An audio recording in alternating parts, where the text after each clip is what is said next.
चाहिँ यो acquisition and transfer of property in Nepal भन्ने विषय चाहिँ हेऱ्यौँ होइन। त्यो हिजोको जसरी त्यो क्वेसनको त्यो के अरे त्यो सिलेबसको त्यो मोडल ठ्याक्क राखिदिएको भए सजिलो हुन्थ्यो।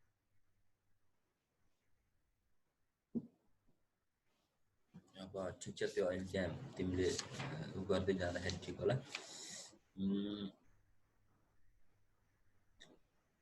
अब हामीले अलिकति आज ल्यान्ड टेन्युर सिस्टम, म धेरै चाहिँ भन्दिनँ है, यो तपाईँहरूले आफै गर्नुहोस् भन्छु म चाहिँ। किन तपाईँहरूलाई मैले आफै गर्नुहोस् भनेको भने यो तपाईँहरूले बढी आफै पढ्दाखेरि सजिलो हुन्छ। थोरै थोरै थोरै पढ्नु भयो भने अलिअलि आइडिया बनाउनु भयो भने हुन्छ। तैपनि अब तपाईँको केही न केही प्रब्लम हुन्छ कि भनेर सोचेर मैले चाहिँ अलिअलि तपाईँलाई एक्सप्लेनेसन गरिदिन्छु। म धेरै चाहिँ गर्दिनँ, थोरै थोरै आइडिया बनाइदिन्छु होइन। त्यसले गर्दा तपाईँहरूलाई इक्जाममा सर्ट फर्ममा चाहिँ लेख्न सजिलो होस्। यसलाई ठ्याक्कै लङ क्वेसनमा यस्तो भनेर सोध्दैन होइन। अब तैपनि तपाईँहरूले सामान्य त्यसमा चाहिँ बुझ्नै पर्ने केही कुराहरू छ। मैले हिजो अगाडिको सबै सकाएँ है। अब के अरे प्रपर्टी लको कन्स्टिट्युसनल प्रोभिजनको कुरा पनि मैले फर्स्ट डेमै भनिसकेको छु। अनि acquisition and transfer of the property त्यो 100 तपाईँको चाहिँ कति पो रहेछ त्यो मैले हिजो हेरेको थिएँ होइन। त्यो तपाईँको चाहिँ देवानी संहितामा तपाईँहरू पढ्नुहोस्, यो प्रपर्टीको सेक्सनमा गएर हेर्नुहोस् कस्तो मजाले एक्सप्लेनेसन गरेको छ। त्यो चाहिँ 139 नम्बर पेजमा छ जस्तो लागेको छ मलाई। मैले सेक्सन पनि ठ्याक्कै मैले याद गरिनँ। अनि त्यो नेपालमा चाहिँ चल सम्पत्ति चाहिँ 3 वर्षसम्म जफत गऱ्यो भने तपाईँको चाहिँ आफ्नै त्यो के अरे 3 वर्षसम्म चाहिँ मजाले आफूले प्रयोग गरिरहेछ भने त्यो तपाईँकै हुने भन्ने रहेछ चल सम्पत्तिको केसमा।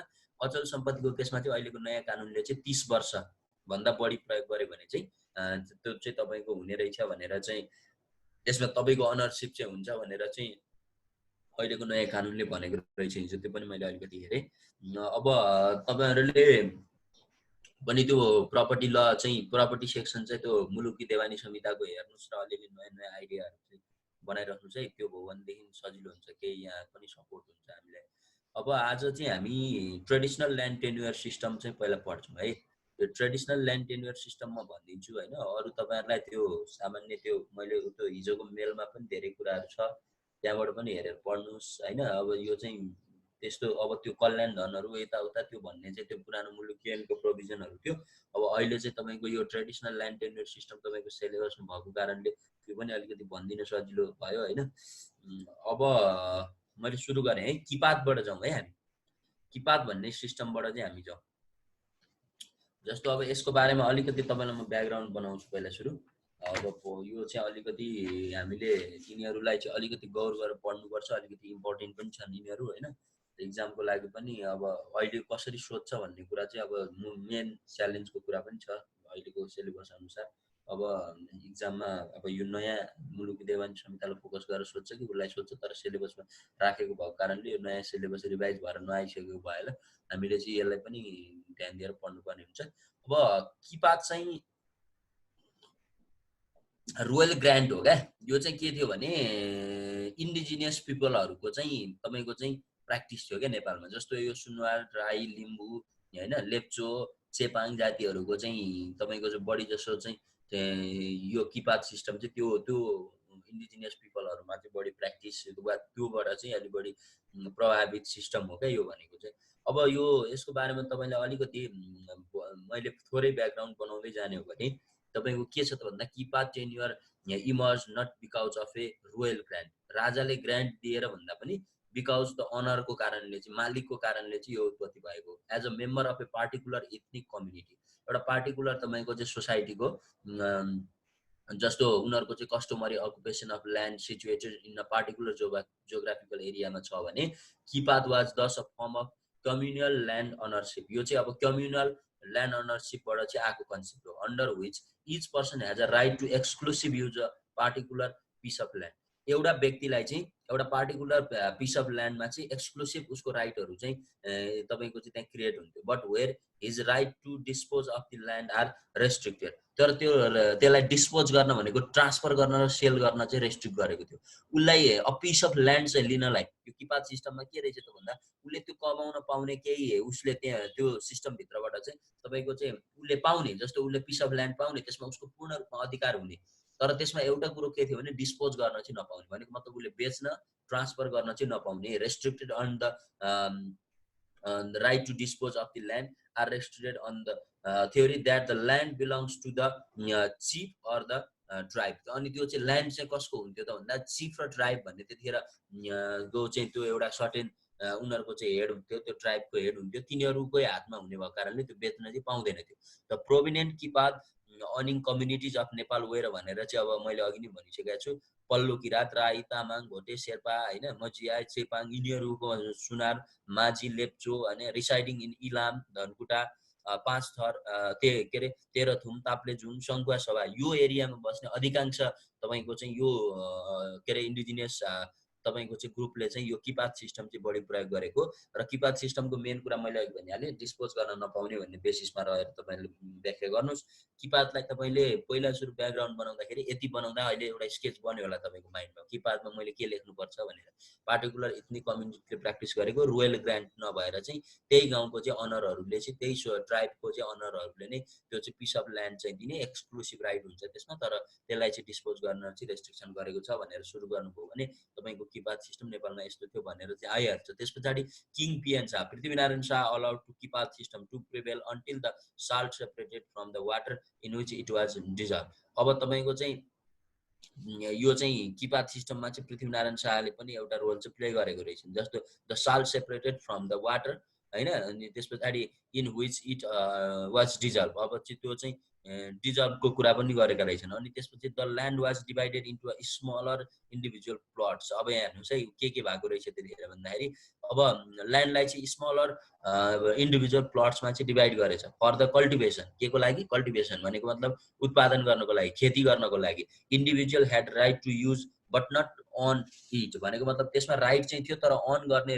उनीहरूमा चाहिँ त्यो राइट चाहिँ फेरि थिएन। Central government could not impose tax on it. त्यही भएर ल हेर्नुहोस् महत्त्वपूर्ण कुरो के थियो त यसमा भन्दा तपाईँको चाहिँ छुट्याइदिएको थियो क्या त्यो के जुन किङ पृथ्वीनारायण शाहले अघि भने नि त्यहाँ separated from the water in which it was dissolve भन्नु भनेको थियो। त्यो चाहिँ बेला चाहिँ के हो त भन्दाखेरि पृथ्वीनारायण शाहले त्यो छुट्याइदिइसकेपछि यसमा के हो त भन्दा यसमा सेन्ट्रल गभर्मेन्टले के लिन मिल्दो रहेछ? ट्याक्स लिन मिल्दो रहेछ। Equity was ensured by determining the amount of land for each family based on the community assessment of how much family needed. परिवारको आवश्यकता हेरेर उसलाई चाहिँ किपातबाट चाहिँ के अरे किपात सिस्टम अनुसारको जग्गा चाहिँ कति दिने, कति काम गर्न सक्छ, कति कल्टिभेसन गर्न सक्छ भन्ने कुरा चाहिँ यो चाहिँ सिस्टममा थियो र यसमा ट्याक्स पनि लाग्दैन थियो भन्ने कुरा यति इन्फर्मेसन लेख्नुहोस्। होइन family fail to utilise their land होइन, अब तपाईँको चाहिँ फ्यामिलीलाई दिएको सम्पत्ति चाहिँ युटिलाइज गर्न सकेन भने the excess was given back to community ownership भनेपछि फेरि उसले त्यो जग्गा चाहिँ कसलाई फिर्ता गर्नु पर्थ्यो त? कम्युनिटीको अनरसिपलाई। भनेको मतलब त्यहाँभित्रको समुदायको सामुदायिक जो चाहिँ एउटा अनरसिप लिएर बसेको हेडहरू हुन्छ उनीहरूलाई चाहिँ फिर्ता गरेर त्यसले फेरि अर्कोलाई चाहिँ अब अर्को मान्छेलाई चाहिँ फेरि के गर्थ्यो त उसले? जसलाई आवश्यकता छ, जसले काम गर्न सक्छ उसलाई चाहिँ दिन्थ्यो। It was the reassign to the family needed त्यो भइहाल्यो होइन। Initially the state began to allocate the land belonging to Kirat who migrated to other parts of the Nepal or out of Nepal and gave such a land to the people of other ethnic group। अब त्यो चाहिँ किरातहरू चाहिँ के अरे तपाईँको चाहिँ एक ठाउँबाट अर्को ठाउँमा चाहिँ तपाईँको जब ट्रान्सफर हुन थाल्यो त्यस पछाडि चाहिँ यो चाहिँ सिस्टम चाहिँ अरूमा पनि जान थाल्यो र अरूलाई पनि यो किपातको जग्गाहरू चाहिँ दिन थाल्यो। There was initial resistance, acceptance grew and growing labour shortage in the eastern hill. त्यतिखेर त्यो थियो। Finally the system was abolished in 1968 by the amendment of the Land Act 2064। भने पछाडि किपात सिस्टम कहिले एबोलिस भएछ? 1968 भनेको नेपाली डेट अनुसार कति भयो? 1900 तपाईको चाहिँ के अरे 1900 कति भयो? 68 भनेपछि 64, 21, 22, 23, 24 यस्तै 24 सालतिर चाहिँ तपाईको चाहिँ यो चाहिँ एबोलिस भएको जस्तो छ होइन। अब त्यो नत्र इङ्ग्लिस डेट लेख्नु 1968 मा भनेको मतलब 2021 सालमा ल्यान्ड एक्ट आए पछाडि त्यसमा चाहिँ एमेन्डमेन्ट गरेर चाहिँ यो किपात सिस्टम चाहिँ नेपालबाट एबोलिस्ट भयो। नेपालमा अहिले किपात सिस्टम प्र्याक्टिस छैन। भने पछाडि किपात सिस्टमको यदि इन्फर्मेसन भएपछि त अब तपाईहरुले एउटा क्वेशन आउँछ 5 मार्क्समा कति राइट सर्ट नोट्स भनेर त्यही के अरे 4-5 वटामा एउटा यो किपात सिस्टम आयो भने मैले अहिले भनेको कुरा जति लेख्नुभयो भने मोर देन इनफ हुन्छ। अर्को कुरा वीरतामा जाउँ। अब अब यो चाहिँ प्रिभिलेज ल्यान्ड ओनरसिप सिस्टम भनेर भन्छ क्या यसलाई चाहिँ। बिर्ता भनेकै के हो त भन्दा ल्यान्ड ओनरसिपमा प्रिभिलेज पाउने कुरो होइन। लिच्छवी देखि नै यो चाहिँ प्र्याक्टिस बिर्ता सिस्टमको कुरा गर्नुहुन्छ भने the term Birta is a corrupt form of the Sanskrit from भृति। भृति VRITTI भृति भन्ने वर्डबाट चाहिँ तपाईँको चाहिँ यो बिर्ता भन्ने चाहिँ वर्ड चाहिँ त्यो लिएको भन्ने छ संस्कृतको कुराबाट। Therefore mean land which is provided by the state in favour of the individual for livelihood. त्यही हो, स्टेटले चाहिँ राज्यले चाहिँ व्यक्तिलाई चाहिँ लाइभलीहुडको लागि चाहिँ इन्डिभिजुअलको लागि ल्यान्ड कुनै फेभरमा दिन्छ भने त्यो नै के हो त बिर्ता हो। Land grants to member of those classes assure them to stable income and the ample leisure to engage in war, religion or politics in the interest of these rulers. रुलर्सको इन्ट्रेस्ट अनुसार चाहिँ वारमा, रिलिजनमा, पोलिटिक्समा कुनै पनि उसमा चाहिँ त्यसमा सहयोग गर्ने मनसायले त्यसमा चाहिँ तपाईँको सहयोग गरेको छ भने वा सहयोग गर्ने छ वा त्यो हिसाबको एउटा चाहिँ उ गरेर राज्यले ग्रान्ट दिने। ल्यान्ड ग्रान्ट्स भनेकै छ यहाँनिर। यो बिर्ता भनेको चाहिँ ग्रान्ट चाहिँ हो। In Nepal land grants by the state in favour of the press, religious teachers, soldiers, and the members of the nobility and the royal family, according to constitute the foundation of the social political life during the pre-1951 period. Such a grant led to the emergence of the Birta system. अब यो के हो त भन्दा त्यही हो क्या। अब प्रिस्ट पुजारीहरू, बाहुनहरू, त्यस पछाडि रिलिजन्स, तपाईँको चाहिँ टिचर्सहरू, सोल्जर्सहरू होइन, अब त्यो रोयल फ्यामिलीहरू, तिनीहरूलाई चाहिँ एउटा सिस्टमबाट चाहिँ यो बिर्ता सिस्टमको चाहिँ तपाईँको उनीहरूलाई चाहिँ जग्गा दिने चलन आइसकेपछि पछि यसलाई चाहिँ बिर्ता सिस्टम भन्ने करार गर्दै यसलाई चाहिँ अगाडि लग्यो होइन। अब यसभित्रका केही कुराहरू। So Birta land means any kind of land. हेर्नुहोस् है, अब बिर्ता ल्यान्ड भनेको कस्तो ल्यान्डलाई भन्छ त, कस्तो जग्गा जमिनलाई भन्छ त भन्दा means any kind of land obtained or possessed in a such a way that the land is wholly exempt of tax. हेर्नुहोस्, अब wholly exempt of tax and the tax payable is less than the tax imposed on Royker land of the similar type in the same place. Royker भन्ने land अर्को प्रकारको land हो। म अहिले एकछिनमा आउँछु। रोयकर ल्यान्डलाई लगाउने ट्याक्स भन्दा पनि एकदम कम र लिँदै नलिने अझ होइन। सकभर यसमा त अझ होल्ली नै भनेको छ। यो बिर्ता सिस्टममा के रहेछ त भन्दा ट्याक्सै नलिने, किनभने यो त ग्रान्ड हो नि त, राज्यले तपाईँको चाहिँ राज्यले दिएको ग्रान्ट हो नि त। अनि तपाईँको चाहिँ राज्यले दिएको ग्रान्टमा ट्याक्स नलिने भन्ने चाहिँ यसको एउटा मेजर के रहेछ त्यो रहेछ। त्यही पनि लिए पनि रोयकर ल्यान्डको भन्दा एकदम कम लिने भन्ने हिसाबमा चाहिँ यो प्र्याक्टिस रहेछ। Birta was receive as some short amount of land as a reward हो। रिवार्डको रूपमा पाउने भएको कारणले यसमा चाहिँ तपाईँको चाहिँ ट्याक्स इम्पोज नगर्ने भन्ने कुरा। For their allegiance to ruling class भनेपछि उसको रुलिङ क्लासलाई चाहिँ जुन सहयोग छ त्यो सहयोग गरेको कारणले चाहिँ उसलाई चाहिँ के त भन्दा ट्याक्स नलिने भन्ने छ। It was abolished in 2016। नेपालमा बिर्ता एबोलिसन एक्टै छ। तपाईँले मैले हिजो पठाएको त्यो फाइल हेर्नु भएको भएन, खोलेर हेर्नु भएको थाहा पाउनुहुन्थ्यो। अब कहिलेकाहीँ यस्ता नोटहरू जम्मा मात्रै हुन्छन्, पढ्ने काम हुँदैन, त्यही भएर अलिअलि चिज तपाईँहरूले उदिनुहोस् त्यसमा। अब यो बिर्ता एबोलिसन एक्ट 2016 आइसके पछाडि चाहिँ यसलाई चाहिँ एबोलिस्ट गरियो। अनि तपाईँको चाहिँ बिर्तामा पनि धेरै कुराहरू थिए। अब 3टा टाइपको बिर्ताहरूको कुरा गरेको छ। अब जस्तो पोता बिर्ता, माफी बिर्ता, बेख बिर्ता भनेर 3टा बिर्ताको कुरा गरेको छ। पोता बिर्ता भनेको चाहिँ taxable but quite lower than others हो। पोता बिर्तामा अलिकति ट्याक्स लगाउने चलन थियो। अनि त्यसपछि माफी बिर्तामा ट्याक्स नलिने भन्ने कुरा थियो। अब बेख बिर्तामा त झन् only for the lifetime of ग्यारेन्टिजको कुरा चाहिँ गरेको छ। अनि ए क्लास बिर्ता र बी क्लास बिर्ता भनेको थियो। ए क्लास बिर्तामा तपाईँको चाहिँ ट्याक्स तिर्नु नपर्ने, बी क्लास बिर्तामा चाहिँ ट्याक्स तिर्नुपर्ने। यसरी चाहिँ तपाईँको बिर्तासँग सम्बन्धित चाहिँ नेपालको चाहिँ प्र्याक्टिस, कानुन होइन जे भन्नुहोस् त्यतिखेर 2016 भन्दा अगाडि 2016 मा त यो एबोलिस्ट भइहाल्यो। त बिर्ता सिस्टम नेपालको ल्यान्ड कसरी चाहिँ म्यानेज भएको रहेछ, ल्यान्डलाई कसरी चाहिँ डिस्ट्रिब्युट गरेको रहेछ भन्ने कुरा चाहिँ ल्यान्ड सिस्टमको बारेमा हामीले हेर्दाखेरि अब चाहिँ यो हो। अलिकति एउटा दुईटा लाइन अर्को पनि पढिदिन्छु। It was abolished to put an end on a feudal system of utilizing land without paying a revenue to the state, and also to remove the obligation under the peasant to provide unpaid labor service to the birta owners, in order to create a feeling and the situation of equality among various class of the people in Nepal and belonging, and bring about harmonious relation among them, as well as to achieve an scarce object of strengthening and promoting the economic well-being of Nepal to its people. अब यो चाहिँ बिर्ता एबोलिसन एक्टमा चाहिँ भनेको कुरो छ। अब यो चाहिँ फ्युडल सामन्ती व्यवस्थामा सामन्ती तपाईँको सोचाइबाट चाहिँ यसलाई हटाएर युटिलाइज जमिन जसको जोत उसकै पोत भन्ने जस्तो हिसाबले चाहिँ अनपेड लेबरहरूलाई पनि पिजेन्टहरूलाई चाहिँ यसले चाहिँ न्याय गर्ने हिसाबले उनीहरूलाई चाहिँ जग्गा दिने हिसाबले होइन यसको चाहिँ अब यो ढङ्गले चाहिँ यसलाई चाहिँ नेपालमा लिएर आइएको भन्ने हिसाबले चाहिँ यसले अलिकति कुरा राखेको छ। अब हामी तपाईँको चाहिँ मैले के भने भन्दा किपात सिस्टम भने बिर्ता सिस्टम भने है। अब जागिरमा जाउँ हामी। दुईटा सिस्टम मैले भने, अब तपाईँलाई जागिरको बारेमा पनि भन्छु।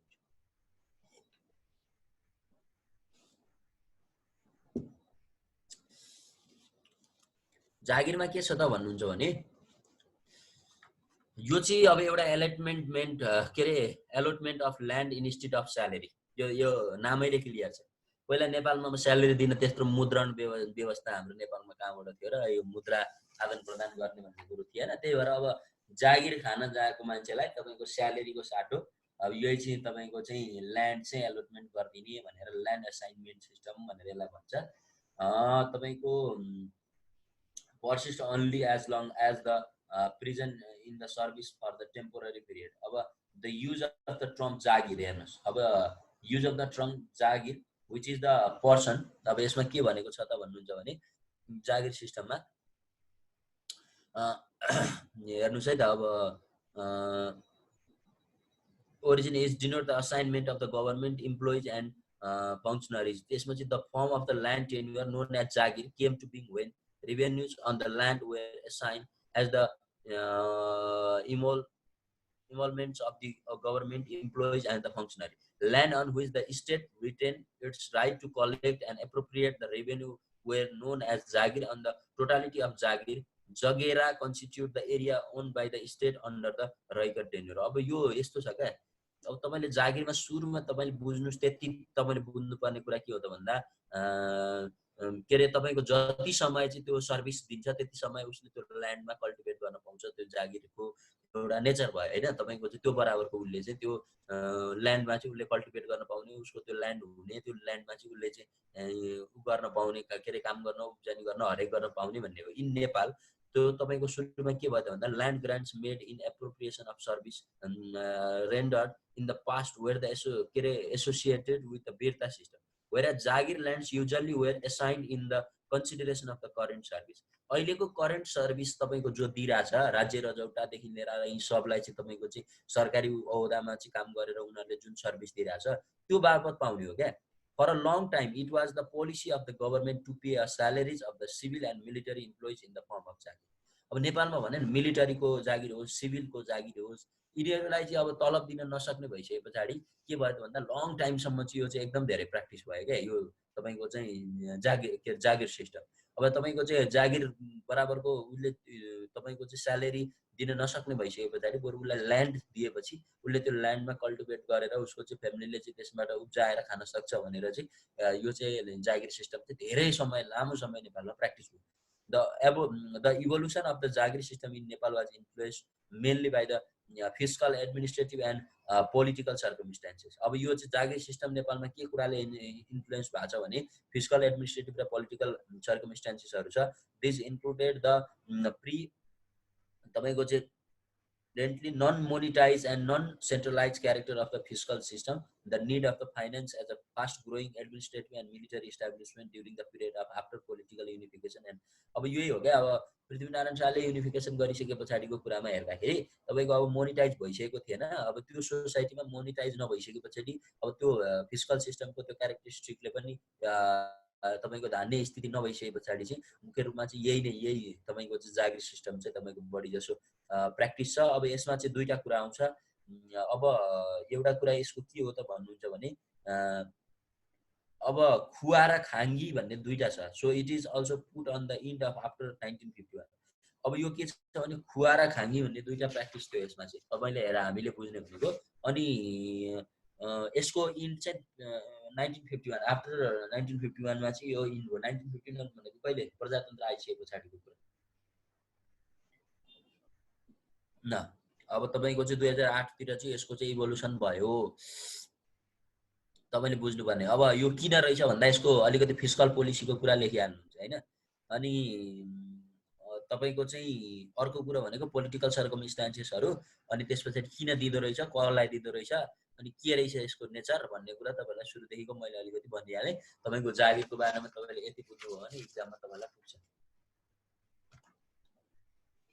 अब जाउँ रैकर ल्यान्ड। अघि रैकरको कुरा भएको थियो होइन। रैकरको कुरा भएको थियो भने पछाडि मल्ल लिच्छवी शाह डाइनेस्टी तपाईँको तराईमा, यो तपाईँको हिल्लीमा तपाईँको चाहिँ यति यति रैकर दिने भन्ने कुरा चाहिँ यो थियो। मुलुकियनको जग्गा पजनीले पनि सबै जग्गा रैकर भनेर चाहिँ तपाईँको गरेको छ। Traditionally the land was consider as a property of state. अब and this was called the Raikar. अब ल्यान्ड चाहिँ राज्यको सम्पत्ति हो भन्ने कुरा थियो होइन। अनि त्यसपछि only the land was called Roykar. Only the state has the right to alienate land through a sale, mortgage or inheritance. Thus the state granted land on owned Roykar land to the individual in a various forms in 1950s, and the remaining land belonged to the Rana ruler themselves. Nepal exhibits that the mode of production and the distribution of the natural resources was very much feudalistic in nature. अब यो सामन्ती भनिहाल्यो feudalistic in nature त्यो resources बाँड्ने कुरामा त तपाईँको त नेपालको चाहिँ त्यस्तै थियो। सुरुमा चाहिँ अब रैकर जग्गाहरू चाहिँ राज्यले आफ्नो नियन्त्रण र आफ्नो उसमा राखेर अब तपाईँको कति दिने, तपाईँको चाहिँ आफ्नै अन्डरमा चाहिँ सेल गर्ने, मोर्टगेज गर्ने, इनहेरिटेन्स पनि के हो कसो हो त्यो सबै आफ्नो अन्डरमा हेर्थ्यो। अनि त्यस पछाडि त्यो आधारमा चाहिँ उसले इन्डिभिजुअललाई चाहिँ अब ग्रान्ट गर्थ्यो, यो जग्गा चाहिँ अब तैँले कमाएर खाने, तैँले उ गर्ने भन्ने कुरा। अनि त्यस पछाडि अब रिमेनिङ चाहिँ जति पनि जग्गाहरू हुन्थ्यो त्यो राणा आफैले चाहिँ तपाईँको चाहिँ युज गर्थ्यो, आफैले राख्थ्यो। यसरी चाहिँ नेपालको चाहिँ तपाईँको चाहिँ यो प्रोडक्सन र प्रोडक्सनमा चाहिँ जुन एउटा चाहिँ फ्युडलिस्टिक सामन्ती जो भन्छ नि तपाईँको चाहिँ शोषण गर्ने टाइपको त्यो चाहिँ ग्याप गर्ने नेपालमा चाहिँ यो रैकरमा देखिन्छ। किङडम अफ नेपाल हेज यहाँहरू चाहिँ अब diversity of the geographical condition in the kingdom of Nepal has had a profound effect on the economic condition and institution, including agriculture and the land taxation. अब मेन यो traditionally taxes were not imposed on agriculture land. Agriculture land में traditionally चाहिँ तपाईको चाहिँ यो ट्याक्सहरू लगाउने चलन रहेनछ in Nepal until a few years after the they were brought under the plow। अर त्यो चाहिँ तिनीहरूले लिएको केही वर्ष जति बेलादेखि तिनीहरू चाहिँ उसमा आयो। त्यसपछि the obvious intention of such exemption was compensated the peasant for initial overhead cost at a risk. This practice was begun by King Ramsa. Ramsa को चाहिँ 1616 देखि 36 अफ गोर्खामा चाहिँ यो कुरा प्र्याक्टिस भयो हैन। who decreed that the taxes should be collected on a newly reclaimed land for 3 years. अनि त्यसपछि the period was subsequently extended to 5 years. पहिला 3 वर्षसम्म लिने, त्यसपछि 5 वर्ष दिने। However, this rule was not uniformly applicable to all parts of Nepal. The mountainous region, the exemption period was shorter. के अरे new western region only 3 years। अब त्यो तपाईँको छोटो थियो, तराईको भन्दाखेरि चाहिँ छोटो थियो। अनि त्यसपछि अन भर्जिनिङ अन रेमिनेन्ट ल्यान्ड भर्खर तपाईँको उब्जनी गर्न लागेको ल्यान्डमा चाहिँ 4 to 5 वर्षसम्म चाहिँ इनिसियल ट्याक्स एक्जेम्पसन गर्ने भन्ने कुरा रहेछ। Later on uniformity in collection tax was Raikar was made. अब चाहिँ यसमा चाहिँ युनिफर्मिटी चाहिँ क्रिएट गर्यो पछि चाहिँ तपाईँको ट्याक्स कसरी लिने। यो रैकर ल्यान्डमा चाहिँ एकदम तपाईँको मैले भने नि हाई ट्याक्स तपाईँको चाहिँ लगाउने, हेर्नु न कस्तो ट्याक्स लगाउने यहाँ प्रोभिजन रहेछ। अब यो चाहिँ के थियो त भन्दाखेरि रैकर ल्यान्डमा चाहिँ अब पहिलेदेखि यो चाहिँ के अरे रामशाहकै पालादेखि चाहिँ ट्याक्स लिने, अनि त्यस पछाडि के अरे स्टेटको हुने। स्टेटले पनि यसमा चाहिँ धेरै खालको चाहिँ तपाईँको चाहिँ एउटा फ्युडलिस्टिक प्रोडक्सन को आधारमा चाहिँ डिस्ट्रिब्युसन गरेको, अनि त्यसपछि उसले आफ्नो कन्ट्रोलमा राखेको। पछि यसमा चाहिँ ट्याक्स लगाउने नियत चाहिँ अझै बढ्दै गएको हैन। यो ढङ्गले चाहिँ नेपालमा चाहिँ एउटा रैकर ल्यान्ड जो राज्यले कभर गरेर पछि उसले चाहिँ अरूलाई पिजेन्टहरू किसानहरूदेखि लिएर अरूलाई चाहिँ कुन हिसाबले त्यसमा काम गर्न दिने, कसरी त्यसमा परिश्रम गर्न दिने भन्दाखेरि फ्युडलिस्टिक भनेको अब गर्ने तैँले यति पाउँछस् मैले यति पाउँछु भन्ने हिसाबले चाहिँ त्यो ढङ्गले चाहिँ यो रैकर चाहिँ नेपालमा लामो समय चाहिँ प्र्याक्टिस भएको छ। अब पास्चर ल्यान्ड सिस्टम भन्ने एउटा अर्को पनि हो, तर त्यो तपाईले नबुझ्दा पनि हुन्छ किनभने त्यो आउने अब चाहिँ नहोला सम्भावना। त्यस पछाडि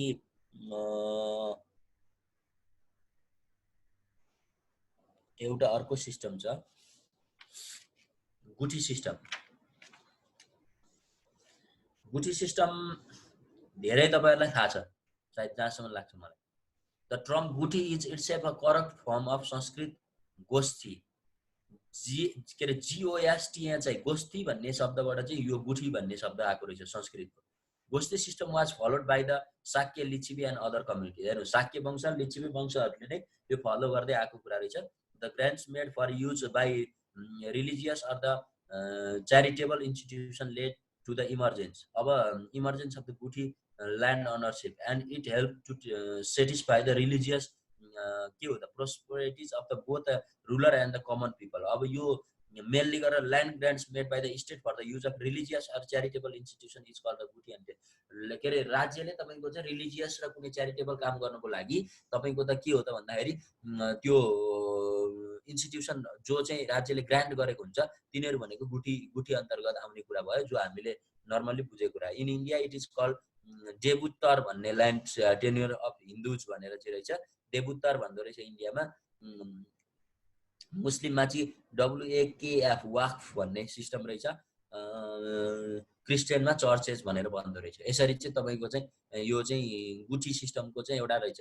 गुठी ल्यान्ड इन वुमन्स वेयर। अब यसमा के छ त, made preliminary with the objective of acquiring religious merit like performance of any regular or ceremonial religious function, festival of any monastery, of diet, construction, maintenance and operation of a temple, rest house, and well tanks, pond arrangement for the supply of drinking water, bridge, shelter under trees, schools, hospital, etc. अब यो तपाईको गुठी land भित्र चाहिँ तपाईको यो कामहरु उनीहरुले एउटा रिलिजियस मेरिटहरुको परफर्मेन्स गर्नको लागि भनेर, जस्तो अब संस्कृत विद्यालयको कुरा होला, तपाईको चाहिँ संस्था अब हरेक कुरा टेम्पल बनाउने कुरा होला, सप्लाई अफ ड्रिङ्किङ वाटरको लागि स्पेस चाहिने होला, स्कुल चाहिने होला, त्यहाँनेर चाहिने हस्पिटल। गुठी ल्यान्डमा चाहिँ यसरी गभर्नमेन्टले चाहिँ आफ्नो एउटा म्यानेज गरेको छ क्या, गुठी ल्यान्डलाई चाहिँ यसो यसो गर्ने भनेर चाहिँ तपाईको गुठी सिस्टम भित्रको प्र्याक्टिस हो। एउटा राजगुठी भन्ने सबैभन्दा ठुलो कुरा हो। अब पछि चाहिँ यसको बारेमा म थोरै अलिकति अहिले तपाईलाई भन्छु। जस्तै राजगुठी endowment where classify as अमान्त and छुट भनेर चाहिँ अमान्त एन्ड छुट भन्ने चाहिँ राजगुठीलाई थियो। Under Anand system ANNT system Guthi function are discharge under the direct control and supervision of the government. अब हेर्नुहोस् यो आनन्द सिस्टममा तपाईँको चाहिँ गुठीको के कार्य गरेको छ भनेर गभर्नमेन्टले डाइरेक्ट कन्ट्रोल र सुपरभिजन गर्ने काम चाहिँ छोडिदियो। एन्ड द अन्डर छुट गुठीमा के भयो त भन्दा they are those Rajguthi which had been assigned to private individual on a lifetime। हेर्नुहोस् अब यो छुट गुठी भनेको चाहिँ पछि त्यो गुठीको भए पनि उसलाई छुट दिएर चाहिँ उसलाई लाइफ टाइम यो धेरै भयो, अहिले नै यसलाई प्रयोग गर जे गर भनेर इन्डिभिजुअललाई दिने काम भनेको तपाईको छुट गुठी भयो भने पछाडि गुठीमा मेन राजगुठीलाई कसरी क्लासिफाई गरेर रहेछ त, एउटा आनन्द सिस्टम भनेर ANT भन्ने चाहिँ एउटा आनन्द सिस्टम भनेर रहेछ, अर्को चाहिँ छुट सिस्टम भनेर रहेछ। भनेको आनन्द सिस्टमको गुठी, छुट सिस्टमको गुठी। आनन्द सिस्टममा गभर्नमेन्टले डाइरेक्ट कन्ट्रोल र सुपरभिजन चाहिँ डिस्चार्ज गर्दो रहेछ, त्यहाँ छोडिदिँदो रहेछ। अर्को कुरा भनेको अर्को चाहिँ लाइफ टाइम तैँले गरेर खा भनेर चाहिँ छोडिदिँदो। इन छुट गुठी assignee were required to dispose surplus income to the government as a nominal fee। अब एकदम नोमिनल फी चाहिँ तपाईको चाहिँ दिनुपर्ने रहेछ छुटगुठीमा। कसलाई भन्दा लाइफ टाइम उसलाई दिए पनि उसले चाहिँ त्यसबाट सर्टेन इन्कम चाहिँ राज्यलाई दिनुपर्ने रहेछ छुटगुठी सिस्टममा। वाज अब यो छुटगुठी सिस्टम चाहिँ abolished after the enactment of the Guthi corporation act 2033। यो गुठी कर्पोरेसन एक्ट 2033 आइसके पछाडि यो छुटगुठीको प्र्याक्टिस चाहिँ नेपालबाट हरायो।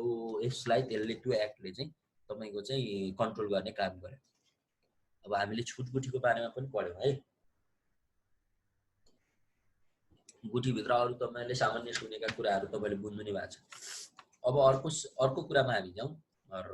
रकम, लेबर एन्ड ल्यान्ड अनरसिपको कुरा हो यो रकम भन्ने। जग्गा पजनीको महलमा चाहिँ छ मुलुक ऐनकोबाट चाहिँ कम्प्लिटली यसलाई चाहिँ एबोलिस्ट गरेर चाहिँ तपाईको चाहिँ अब यो रकम सिस्टम प्र्याक्टिस नगर्ने। अब मेन यसमा चाहिँ त्यतिखेरसम्म यो रकम भनेर कसरी प्र्याक्टिस थियो भनेर हामीले बुझ्ने, अरू केही पनि हैन। To person who does manual labour भनेर भन्ने हो। पर्मानेन्टली गेट द ल्यान्ड रकम भन्ने सिस्टमलाई मुलुक ऐनको च्याप्टर 9 को त्यो चाहिँ तपाईको जग्गा पजनी भन्ने उसमा चाहिँ गएर तपाईको चाहिँ के गर्दैको छ त भन्दा एबोलिस्ट गरेको छ, हटाइदिएको छ।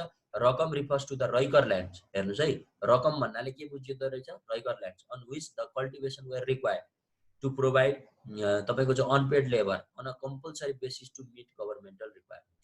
तपाईको चाहिँ अनपेड लेबर, हेर्नुस् अनपेड लेबर बिना तपाईको चाहिँ पेड नगरिकन त्यहाँबाट तपाईले चाहिँ के भयो तपाईको चाहिँ रकम भनेको त्यस्तो प्रकारको एउटा रैकर ल्यान्ड हो जहाँ चाहिँ कल्टिभेसन गर्नुपर्ने, तर त्यहाँबाट चाहिँ प्रोभाइडेड अनपेड लेबरलाई अनपेड छ, त्यसपछि कम्पलसरी बेसिसमा चाहिँ गभर्मेन्टको रिक्वायरमेन्ट्सको लागि चाहिँ त्यो काम गर्नुपर्ने।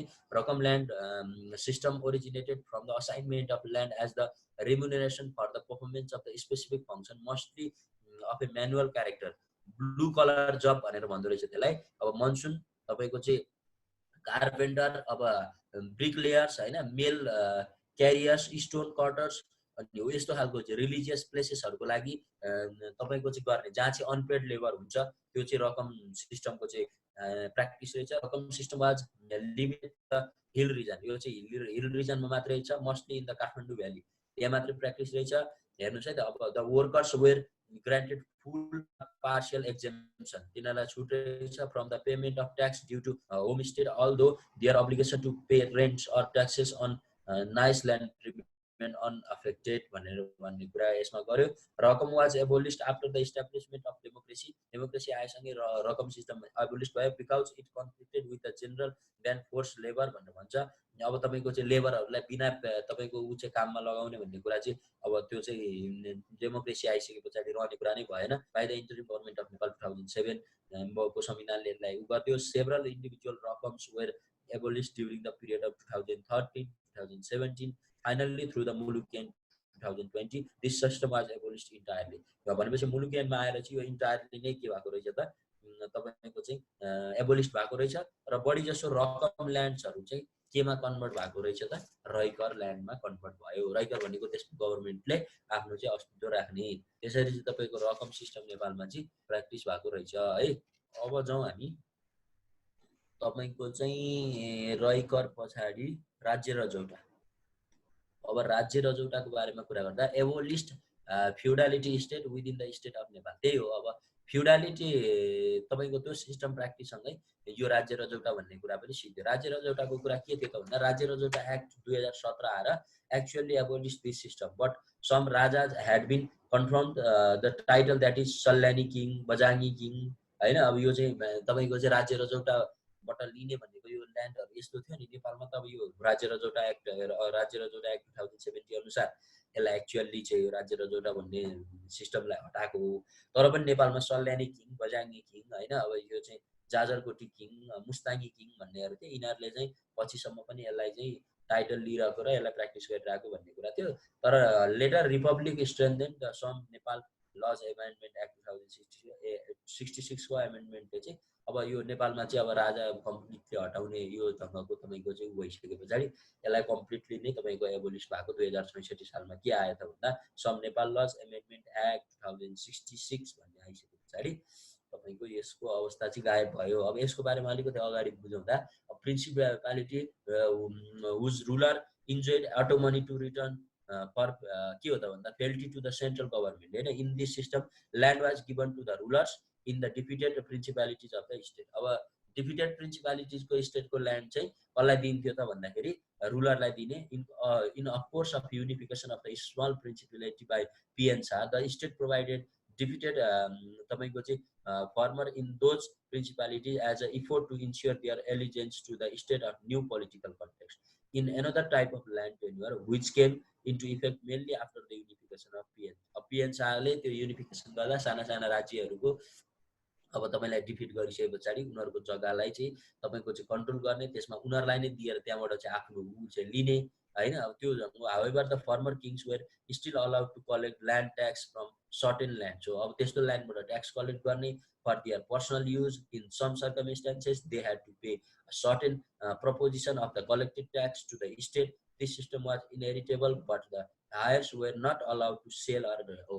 अब के थियो त भन्दा, जुन राज्यलाई हराइसके पछाडि हारेको राज्यले त्यसलाई प्रयोग गर्थ्यो, ट्याक्स तिर्थ्यो, तर तपाईँको चाहिँ बेच्न र सेल के अरे ट्रान्सफर गर्न चाहिँ पाउँदैन थियो। मेन कुरा त्यही हो। त्यति बुझ्नुभयो भने अब अरू कानुनी नेपालमा कहिले सिक्यो के हो भन्ने कुरा मैले अघि भने है।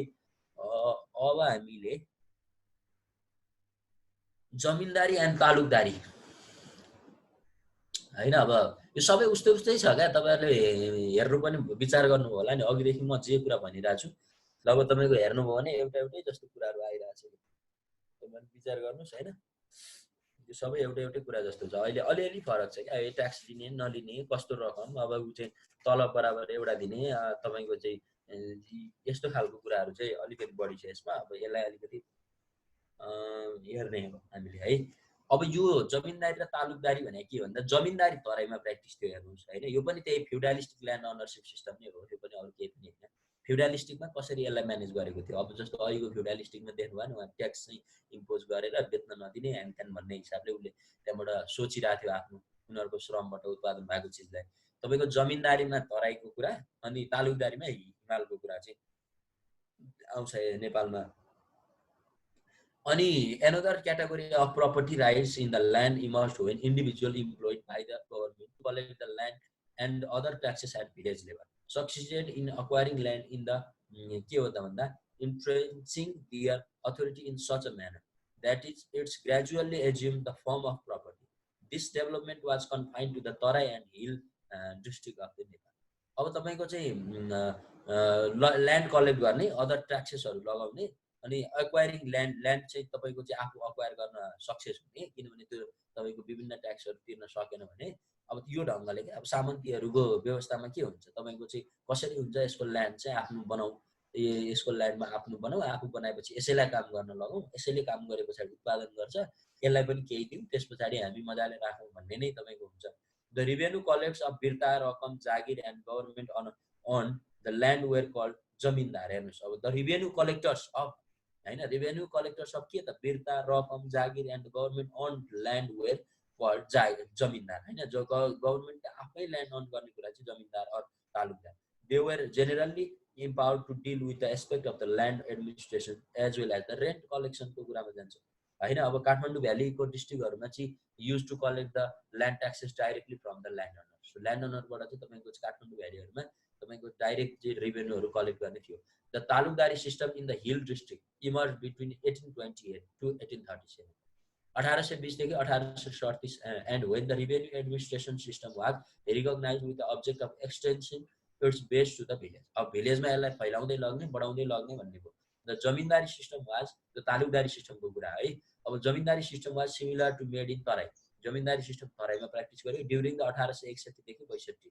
तपाईँको चाहिँ भनेको अब जमिनदारी एन्ड तालुकदारी दस फङ्सन एज अ इन्टर यसमा के भन्यो त भन्दा इन्टर रेमेडिजको कुरा गर्यो क्या, between the individual land owners and the revenue administration office at the district level. It means they were a village level functionary। अब तपाईको चाहिँ who collect taxes from the people and the deposit to the district revenue office। अब चाहिँ यो के थियो त भन्दा अब ट्याक्स कलेक्ट गर्ने, डिस्ट्रिक्ट रेभेन्यू अफिसमा दिने, डिस्ट्रिक्ट रेभेन्यू अफिसबाट तपाईँको चाहिँ माथि जाने, यो ढङ्गले चाहिँ तपाईँको चाहिँ प्र्याक्टिस भयो क्या। अब after the political change of 2007 conflicts between zamindari and peasant began 2010 BS land reform commission symbol of the immoral exploitation भन्ने कुरा आयो। अब चाहिँ यसमा चाहिँ इमोरल रूपमा चाहिँ हामीलाई एक्सप्लोइटेसन गरेको छ भन्ने आयो।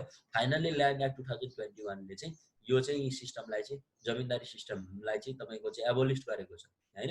अब तपाईँको चाहिँ zamindari and the ownership system feudalistic form of land control have been almost completely eradicated in Nepal भनेर चाहिँ छ।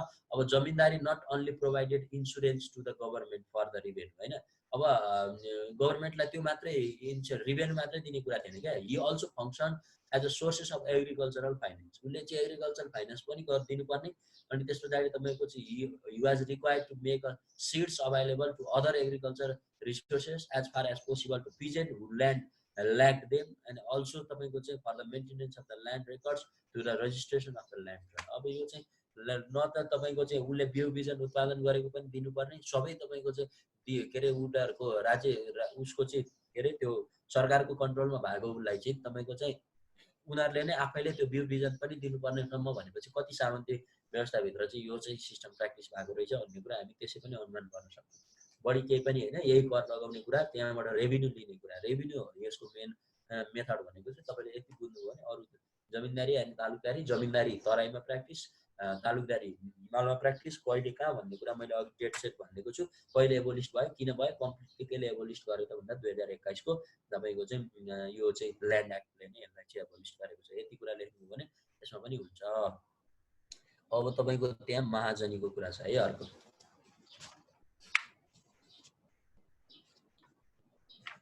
महाजनीको कुरामा system of tenancy at will system. अब यो चाहिँ साउदर्न तराईमा तपाईँको चाहिँ आनन्द भकारी भन्ने by the government for the short टाइमको लागि प्र्याक्टिस रहेछ। Take a loan pay with granaries. अब यस्तो महाजनीले के गर्छ, महाजनी साउद महाजनी भनेको त बुझिहाल्नुहुन्छ। अब तपाईँको चाहिँ लोन लिने पे गर्ने बेलामा तपाईँको चाहिँ उत्पादन गरेर दिने। Initially was not through the government rule but necessity of the farm. अब यो चाहिँ के थियो भने यो चाहिँ राज्यले गरेको रुल भन्दा पनि पछि चाहिँ तपाईँको चाहिँ महाजनीहरूले आफै तपाईँको चाहिँ रुल गर्दै ऋण लिँदै ऋण दिने, ऋण दिइसकेपछि ऋण तिर्न नसकेपछि त्यो ल्यान्डमा गएर काम गर्ने, त्यस पछाडि साउजनले उत्पादन भएको चिज लिदिने होइन। त्यो चाहिँ अब तपाईँको उनीहरूले उत्पादन गरेको चिजमा चाहिँ अब आफ्नो चाहिँ अस्तित्व राख्ने, जमाउने। त्यस पछाडि तपाईँको यो चाहिँ गभर्मेन्टले प्र्याक्टिस गरेको चिज चाहिँ होइन होइन। महाजनी चाहिँ महाजनी चाहिँ पछि तपाईँको आफै एबोलिस्ट भयो। यसलाई कसैले गर्ने भन्ने, किनकि पछि तपाईँको चाहिँ अब यो ऋणहरूको फर्मेसनहरू फरक फरक हुँदै गइसके पछाडि ऋणहरू तिर्ने कुरा त्यहाँ कुरा त्यो फरक हुँदै गइसकेपछि अब किनभने यो गभर्मेन्टको अनरसिपमा थिएन, गभर्मेन्टको अनरसिपमा नभइसके पछाडि के हुन्छ त भन्दाखेरि initial was not through the government rule but through the necessity of the फार्मरको कुरामा चाहिँ पछि गभर्मेन्टले यसलाई चाहिँ यसरी चाहिँ ऋण लिएर बढी ब्याजमा चाहिँ तपाईँहरूले महाजनीहरूले चाहिँ किसानहरूको चाहिँ उत्पादन भएको चिजहरू चाहिँ आफ्नो अस्तित्वमा लिने, कन्ट्रोल गर्ने भन्ने कुरा नै यो महाजनीभित्र आउँछ। यहाँभन्दा बढी यसमा केही पनि छैन। यो क्वेसन तपाईँलाई आउने पनि होइन, तपाईँलाई अलिअलि थाहा पाउने भन्ने मात्रै कुरा हो। अब उखाडा भन्ने एउटा होला तपाईँको। उखाडा, यो उखाडा भनेको टेनेन्सी अफ जमिनदारी ल्यान्ड इन पल्लो तपाईँको चाहिँ माझ खण्ड भन्ने सिस्टम हो। नेपालको चाहिँ इन नवलपरासी, रूपन्देही र कपिलवस्तुमा चाहिँ यो सिस्टम चाहिँ बल्लो के अरे अलिक बढी practice. During the Prithvinarayan Shah and Rana development to cultivate the West land के अरे so as to make the taxable land productive. अब हेर्नुहोस् उखाडा भनेको के हो त भन्दा कल्टिभेट गर्ने हो, वेस्ट ल्यान्डहरूमा गएर कल्टिभेट गर्ने भन्ने कुरा हो। अनि त्यसमा चाहिँ ट्याक्सेबल ल्यान्ड नै हो। यो पनि प्रोडक्टिभ जति पनि हुन्छ त्यसमा चाहिँ राज्यलाई बुझाउनुपर्छ भन्ने कुरा हो। उखाडा भनेको के हो त भन्दा पिजेन्ट कल्टिभेटेड द ल्यान्ड। पिजेन्टहरू भनेको किसानहरूले चाहिँ कल्टिभेट गर्छन्। Paid some amount to zamindar, जमिनदारलाई उनीहरूले केही अमाउन्टहरू पे गर्छन्। Zamindar paid tax to government, जमिनदारले कसलाई ट्याक्स पेड गर्छ त गभर्मेन्टलाई। The margin was to benefit to zamindar. अब त्यही भएर सामन्ती व्यवस्थामा हुने नै यही त हो। तपाईँको अब जमिनदारले के गर्यो त भन्दाखेरि बिचमा मार्जिन राखेर सरकारलाई दियो, अनि तल उसले तपाईँको मालिकलाई दियो, के अरे जमिनदारलाई दियो।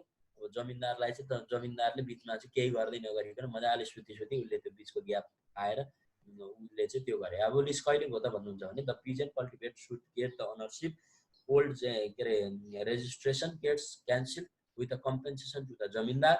ल्यान्ड कल्टिभेसन एक्ट 2020 आइसके पछाडि तपाईँको चाहिँ यो एबोलिस भयो उखाडा भन्ने।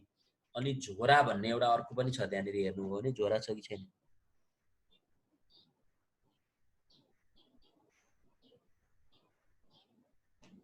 यति नै। झोरा पनि छ एउटा चाहिँ, म तपाईँलाई थोरै भनिदिन्छु झोरा सिस्टम के थियो भनेर। जङ्गल फडानी गरी नयाँ आवाज लिएको जग्गा भन्ने कुरा हो। पहिला झोरा भनेको कस्तो ल्यान्ड हो आफै बुझ्नुभयो। अब सुनसरी, मोरङ, झापातिर प्र्याक्टिस। डिफोरेस्टेसन भइसके पछाडि सम ल्यान्ड टु फ्यामिली सिङ द मेम्बर अफ के अरे नम्बर अफ मेनलाई चाहिँ त्यो गर्यो। Abolish itself when deforestation was abolished के अरे प्रोहिबिटेड। यो झोरा भन्ने कहिलेदेखि एबोलिस्ट हो त भन्दा नेपालमा अब यो डिफोरेस्टेसन गर्न पाइँदैन, जथाभावी फडानी गर्नु हुँदैन। त्यो भन्ने बित्तिकै यो झोरा सिस्टम चाहिँ आफै एबोलिस्ट भएर गयो। झोरा भनेको त्यही थियो, जङ्गल फडानी गरेर प्राप्त भएको ल्यान्ड त्यहाँ कल्टिभेट गर्ने भन्ने कुरा। अनि त्यसपछि झोरा क्षेत्र जग्गा सम्बन्धी ऐन 2000 तपाईँको चाहिँ 28 आयो होइन, जुनमा चाहिँ तपाईँको फडानी गरी खेती गर्न चाहिँ पाउने, तर तपाईँको चाहिँ उसलाई अब त्यो बोनी राख्न नपाउने भन्ने कुरा चाहिँ झोरा जग्गा चाहिँ परिवारको सङ्ख्या हेरेर चाहिँ झोरा जग्गा बाँडफाँड गरिदिने। तर अब चाहिँ त्यो झोरा जग्गा चाहिँ त्यस्तो क्रिएट गर्न नमिल्ने भन्ने नै तपाईँको चाहिँ त्यसलाई व्यवस्थित गर्न चाहिँ झोरा क्षेत्रको जग्गा सम्बन्धी ऐन 2028 भनेर चाहिँ नेपालमा आएको छ। मेनली गरेर तपाईँको यही नै हो। अब मैले ट्रेडिसनल ल्यान्ड टेन्योर सिस्टम जुन तपाईँको कानुनमा नपाउने कुरा मैले भनिदिएको छु होइन। अब यो सिस्टमहरू तपाईँले खोज्दाखेरि अलिकति अप्ठ्यारो हुन्थ्यो।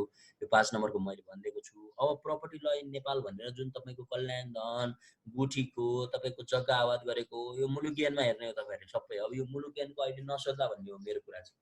अब अहिलेको नयाँ कानुनले के गरेको छ यो तपाईँहरूले एकचोटि चाहिँ विचार गर्नुपर्ने कुरा छ होइन। अनि त्यस पछाडि तपाईँको चाहिँ मेन त्यति नै हो। हेर्नुहोस् अब त्यो अगाडिको कुरामा आउने भनेको मुख्य रूपमा त्यति नै हो। भनेको मतलब मैले भनेको अहिलेको ल्यान्ड टेन्युर सिस्टमभित्र जति कुरा भने त्यो पढ्नुभयो भने त्यति तपाईँले बुझ्नुभयो भने त्यहाँभन्दा बढी तपाईँले केही लेख्नु पर्दैन। नेपालको प्रपर्टी लसँग सम्बन्धित ल्यान्ड टेन्युर सिस्टमको कुरामा मैले तपाईँलाई भन्दा त्यो अब त्यो अगाडिको त्यो कल्याणदान भनेको जमिनमा गाडेर राखेको धन कसको हुने के हुने भन्ने विषयमा अलिअलि तपाईँको धेरै कुरा त त्यो अब एबोलिस छ, पहिलाको जस्तो छैन हेर्नुहोस् होइन। अब जति छ त्यसमा चाहिँ जस्तो तपाईँको त्यो अपुतालीको भनेर भनेको छ नि त्यो छ, जस्तै अब रेजिस्ट्रेसनको भन्ने कुरा, धन बाकसको भन्ने कुरा होइन। अब तपाईँले यहाँ बस्नु चाहिँ म मुलुक यानमा देखाइदिन्छु तपाईँलाई।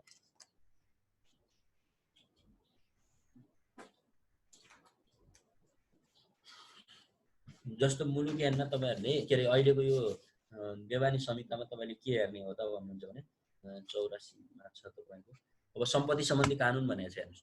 अचल सम्पत्ति मानिने, चल सम्पत्ति मानिने, स्वामित्वको आधारमा सम्पत्तिको वर्गीकरण गर्ने, निजी सम्पत्ति मानिने, ट्याक्क छ क्या सगुनको सम्पत्ति मानिने होइन। अब तपाईँको यसै गरी भनेको छ नि यसले सबै संयुक्त सम्पत्तिको कुरा, स्वामित्व र भोगाधिकार सम्बन्धी व्यवस्था भनेर परिच्छेद 2मा यसले मजाले राखेको छ। सम्पत्तिको उपभोग सम्बन्धी व्यवस्था भनेर पनि यसले मजाले भनेको छ। जग्गा आवाद भोगचलन तथा दर्ता सम्बन्धी व्यवस्था हो। अब यही भनेको छ सबै कुरा तपाईँलाई चाहिने यही छ, यो अनुसार नै हुने हो होइन। अब तपाईँको चाहिँ यो अनुसार नै तपाईँले हेर्ने हो। अब सार्वजनिक सम्पत्ति कसलाई मानिने, सरकारी सम्पत्ति कसलाई मानिने होइन। अब तपाईँको चाहिँ यहाँनिर चाहिँ यो सम्बन्धी अब जग्गा दर्ता हो। अब जग्गा त्यहाँ रजिस्ट्रेसनको भनेको छ नि, त्यहाँनिर यो कुरा नै आउँछ। अब संरचना बनाउन नहुने होइन। अब यो तपाईँको चाहिँ गुठी सम्बन्धी व्यवस्था, अब परिच्छेद 6मा हेर्नुहोस् त्यहाँ तपाईँको गुठी सम्बन्धी व्यवस्था छ। कस्तोलाई गुठी मान्ने, कुन सार्वजनिक गुठी हुने, कुन के हुने भनेर मजाले त्यहाँनिर तपाईँको चाहिँ व्याख्या गरिदिएको छ होइन। गुठी दर्ता गर्न सक्ने, गुठी इन्कार गर्न सकिने होइन। यो व्यवस्था पनि तपाईँको चाहिँ यो अहिलेको उसमै छ। तपाईँको यहाँनिर पढ्नुभयो भने सर र तपाईँले भेट्नुहुन्छ गुठीसँग सम्बन्धित कति धेरै कुराहरू चाहिँ तपाईँको चाहिँ धेरै नै छ गुठी सम्बन्धी व्यवस्थाको कुरा। अब यहीँभित्र आउने धेरै कुराहरू छन्। अब यहाँ जति छन् त्यो मात्रै तपाईँले अहिले पढ्नुहोस् यो भित्रमा होइन।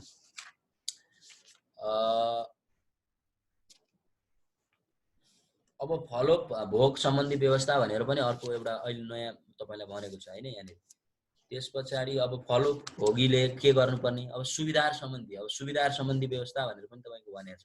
यहाँ सबै कुरा तपाईँको भनेको छ। सुविधार सम्बन्धी व्यवस्था के छ भनेर, अब घरबाल सम्बन्धी व्यवस्था, अब त्यहाँ घरबाल सम्बन्धी व्यवस्था त्यो पनि यहाँ अहिलेको उसले चाहिँ तपाईँको के गर्न मिल्ने के नगर्न मिल्ने भनेर मजाले भनेको छ। अब यो तपाईँले हेर्नुभयो भने भइहाल्यो होइन। अब दान बाकस सम्बन्धी व्यवस्था सबै छ नि यहाँनिर। तपाईँले हेर्नु सम्पत्ति हस्तान्तरण वा प्राप्ति सम्बन्धी व्यवस्था, अब कसरी सम्पत्तिको एक्विजिसन गर्न सकिन्छ, ट्रान्सफर गर्न सकिन्छ, जति अहिलेको कानुनले भनेको छ त्यो कुराहरू हेर्नुहोस्। अब अरू कुरा तपाईँले हेर्नुभयो अचल सम्पत्तिको हक हस्तान्तरणमा भन्ने कुरा छ। लिखत पारित सम्बन्धी व्यवस्था चाहिँ यो कुरा भयो। लेनदेनको व्यवहार सम्बन्धी व्यवस्था, अहिले कसरी लेनदेनको व्यवहार सम्बन्धी व्यवस्था गरेको छ अहिलेको कानुनले हो। अब तपाईँलाई मेजर यति नै छ हेर्नुहोस् होइन। अब अहिले यहाँ जति छ त्यही हेर्ने हो तपाईँ। अब अलिअलि बुकमा तपाईँले एक दुईवटा डेफिनेसन पाउनुभयो भने हेर्नुहोस्। त्यो अहिलेको सिलेबस पल्टाउनुहोस् त, त्यहाँभन्दा पछाडि के थियो, यहाँ अघि स्क्रिन सेयर गर्नुभएको थियो त्यो ल्यान्ड टेन्युर सिस्टमभन्दा पछाडि। मैले त्यो नै भन्छु तपाईँहरूलाई, त्यो पछाडिको नै भन्छु। यो तपाईँहरूले हेर्न सक्नुहुन्छ। यो मुलुक ऐनको प्रोभिजन हो है। यो तपाईँको अहिलेकोले अब सोध्दै कुन चाहिँ यो हजुर ठिक छ। अनि एक्जिस्टिङ ल अन द ल्यान्ड तपाईँको चाहिँ रिडिस्ट्रिब्युसन ल्यान्ड युज। अब यो मैले हिजो सबै पठाएको छु।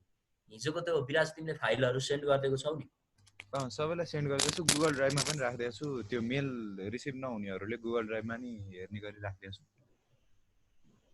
अच्छा जस तिम्रो मजाले त्यसको बारेमा छ।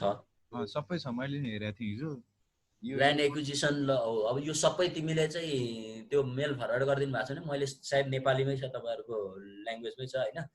अब यो के हो त भन्दाखेरि तपाईँहरूले जस्ट त्यो पढ्ने चाहिँ कसरी हो त भन्दा एउटा एक्ट पढ्दा तपाईँहरूले त्यो एक्टलाई समग्रमा कसरी बुझ्ने, टोटालिटीमा कसरी बुझ्ने, तपाईँको त्यसमा म 2-3वटा कुरा भन्छु। एक्टको आइडियोलोजी के हो, एक्टको मनसाय के हो भन्दा त्यसको प्रिएम्बल पढ्नुहोस्। त्यो एक्ट किन ल्याइयो भन्ने त्यसको पहिलो पुष्टि गर्नको लागि तपाईँ मनसाय पढ्नुहोस्। त्यो मनसाय भनेको तपाईँलाई त्यसको प्रिएम्बलले दिन्छ। जस्तो हाम्रो राज्यको आइडियोलोजी के हुने हो भनेर भन्दा हाम्रो नेपालको संविधानको प्रिएम्बल पल्टाएपछि हामीले बल्ल हाम्रो राज्यको आइडियोलोजी के रहेछ भन्दा समाजवाद उन्मुख हुने भनेर लेखेको छ नि, तपाईँको समतामूलक समाज भनेर भनेको छ नि। हो, राज्यको आइडियोलोजी राज्यले कस्तो पर्फर्मेन्स गर्छ त यो देशभित्र भनेर भन्दा त्यो संविधानले त्यो राज्यको आइडियोलोजी पुष्टि गर्छ क्या।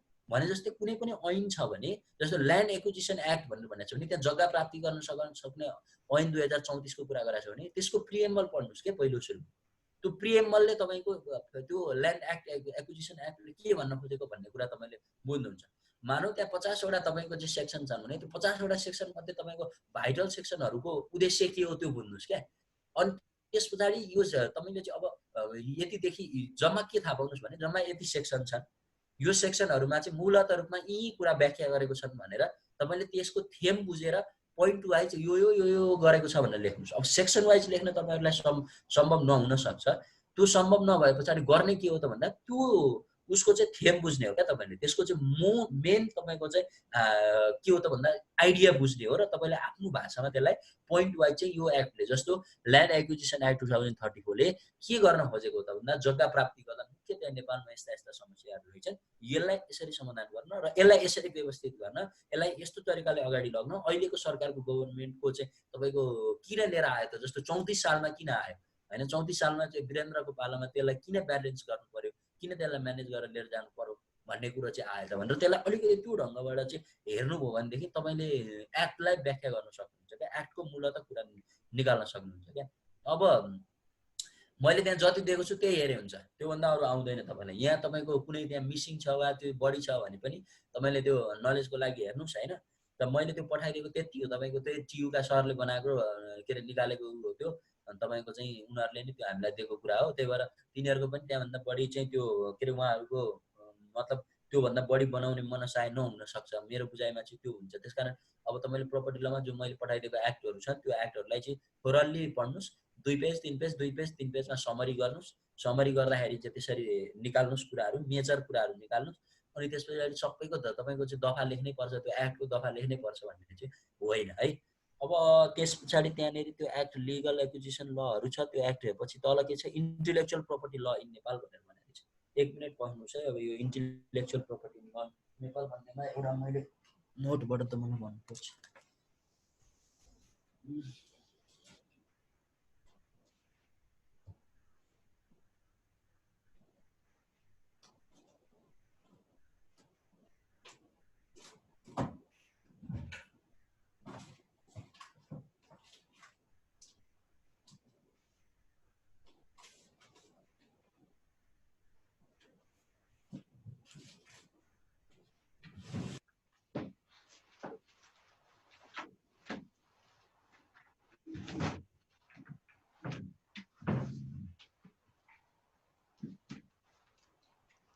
ओके, यो इन्टेलेक्चुअल प्रपर्टी तपाईँले अस्ति पनि अलिकति थाहा पाउनु भयो होइन। अब इन्टेलेक्चुअल प्रपर्टी नेपालमा के हो त, कसो हो त, यसको प्रक्रिया वा यसलाई कसरी बुझ्ने त भनेर भन्ने कुरा तपाईँलाई जस्तो के छ त्यहाँभित्र मिनिङ काइन्ड्स एन्ड द तपाईँको चाहिँ त्यो राइट्स एन्ड अब्लिगेसन रिमेडिजहरू कस्तो कस्तो छ भन्ने कुरा रहेछ। यो कति टाइमको कोर्स अफ स्टडी हो भन्ने कुरा आयो क्या। अब यो इन्टेलेक्चुअल प्रपर्टी त विषयमा त तपाईँलाई मैले भन्ने कुरा त धेरै छ हेर्नुहोस्, किनभने यो त छुट्टै सब्जेक्टै हो इन्टेलेक्चुअल प्रपर्टी भन्ने सब्जेक्ट त। तर यसमा नेपालको सन्दर्भमा जस्तो के कुराहरू भन्न सक्ने ठाउँ रह्यो भन्दाखेरि एउटा कुरा नेप्लिज कन्टेक्स्टमा तपाईँले 2074 सालको सिभिल कोडको पार्ट 6 को लज रिलेटिङ टु प्रपर्टी भन्नेमा त्यहाँनिर कुरा गरेको छ। ल पढ्नुहोस् है त। अब पहिलो सुरु हामी त्यहाँबाट जाउँ, सेक्सन 252।